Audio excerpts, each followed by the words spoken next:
Hi, everybody. This is Todd Krieger. And today, what I'll be talking about, and I think it's part of um, probably a multiple part series here on this, is about multiple infidelities. What if you have a partner who hasn't cheated just once, but multiple times? I guess this a lot in my practice, and it's serious when there's just one infidelity. But I'm talking about serial infidelities over a period of time. And I get a lot of that where it's just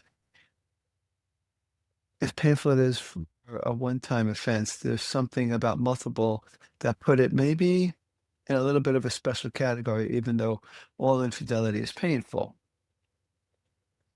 So I'm going to be focusing more on the betrayed person for this talk, and I'm going to start with the emotional and psychological impact of infidelity.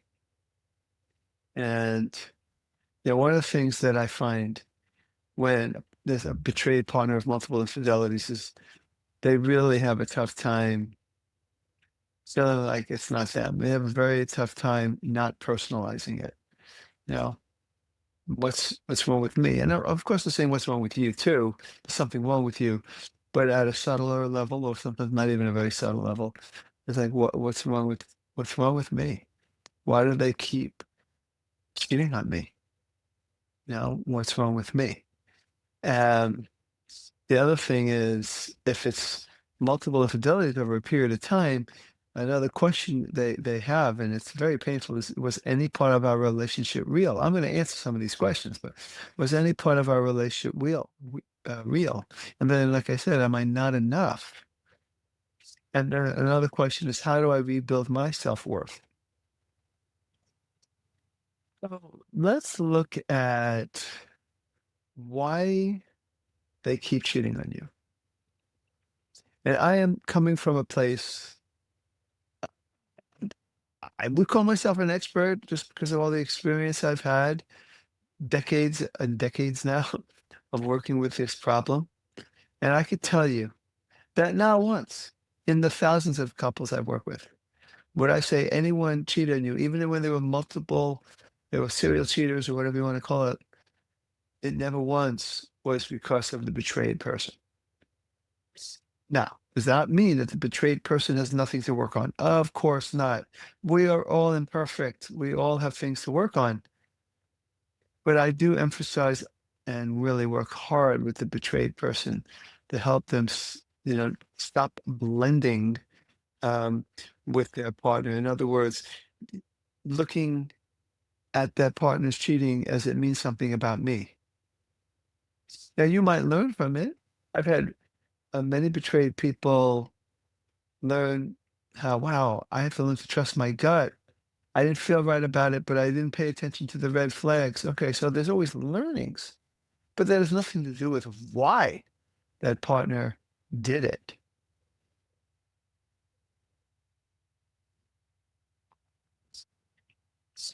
Why do they keep cheating on you? If it's not about you, it's always about them. It's always about a part of them. And this part of them that cheated, and this kind of comes back to my take that we are made up of many parts, we're not just one whole, we're made up of many parts. And this part of that person cheated. I've had many people, now look at my YouTube comments, so they don't show remorse. The people that I see that cheated, they show remorse oftentimes. And, again, I'm not focusing on the betrayer. It's this time focusing on the betrayed.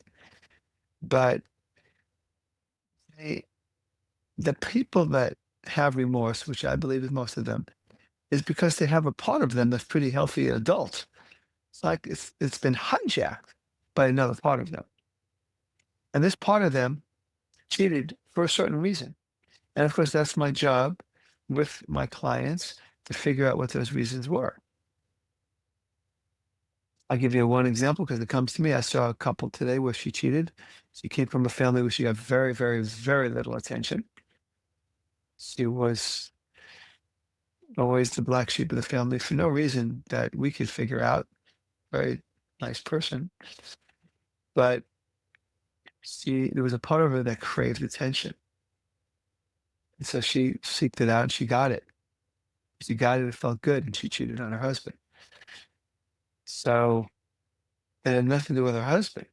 Even though the husband has things to work on from the marriage, that had nothing to do with the husband. It had to do with her part that hadn't been addressed, that hadn't been attended to by someone like myself or anybody that could help her face that little girl part that needed attention, that didn't get it, and that acted out.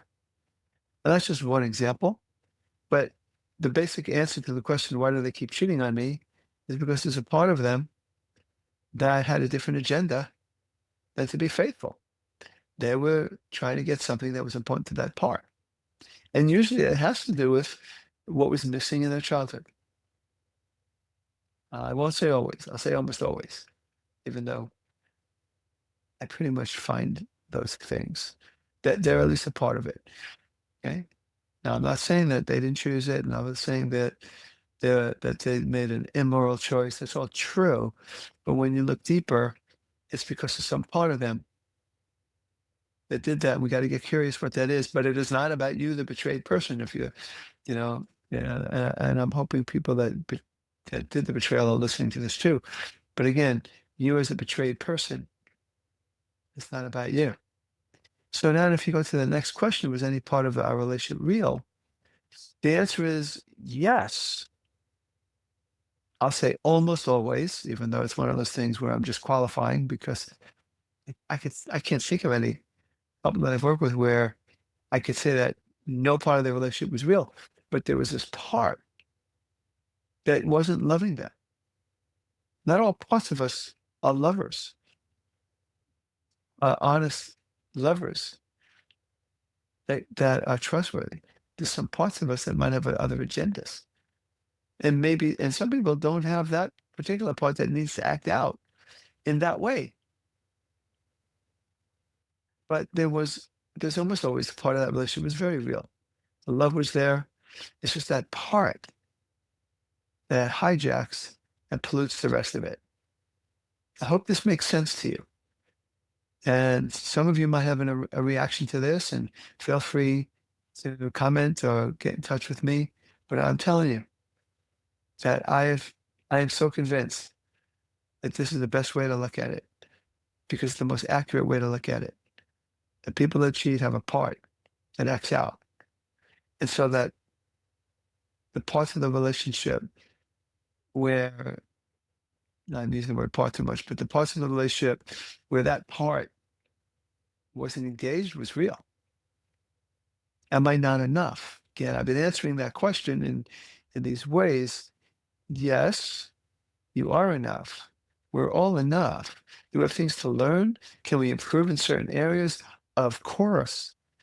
But when we're open, when we have a partner that's not hiding, when we learn to connect and become what I call PIPs, partners in pain, we can learn about what we want changed, what we need more from in the other person. The hiding and the secrecy has nothing to do with you being enough. Nothing. You are enough. You are not perfect. I am not perfect. And you and I are both enough. So how do I rebuild my self-worth?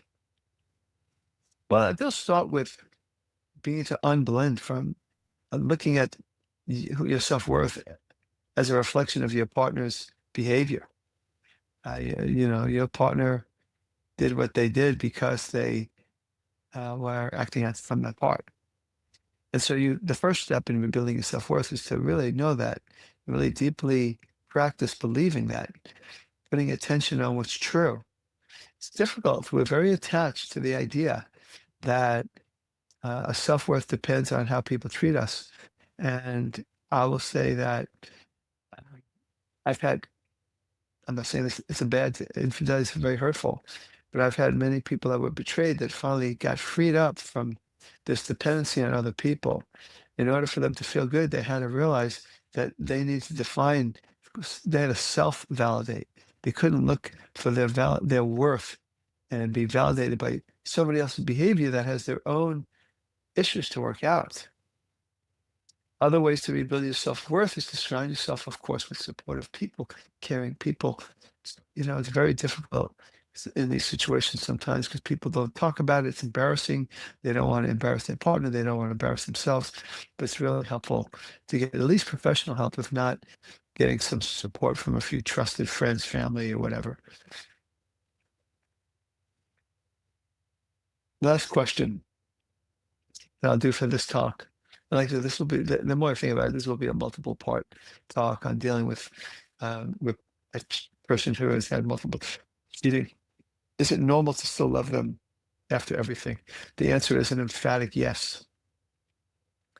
There's parts, you have parts too. There's a part of you that doesn't want to love them. There's a part of you that wants to hurt them and punish them and make them never forget. But there's a part of you that's invested, that's committed, that loves them. And that part also needs to be validated. Do not judge yourself if you still love them. That's you're a loving person. You're a caring person. And it's okay and normal and maybe even admirable to still love them after everything. Healing has to take place. It's a process you have to go through. Someone like me is great to work with to help you with that. And I have programs to help you with that. Sure. Um, with or without me. But it is normal just to love them after everything. I think I've spoken enough on this right now. Like I said, I'll do more in the very near future. But I just want to tell you that um, it is not about you. There is hope if you want to make this relationship work. And we learn to accept the complexity of life and the complexity of relationships.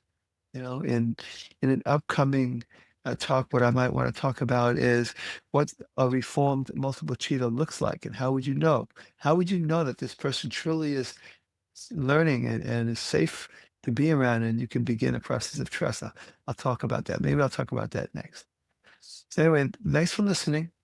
This is Todd Krieger, making the world safe for love.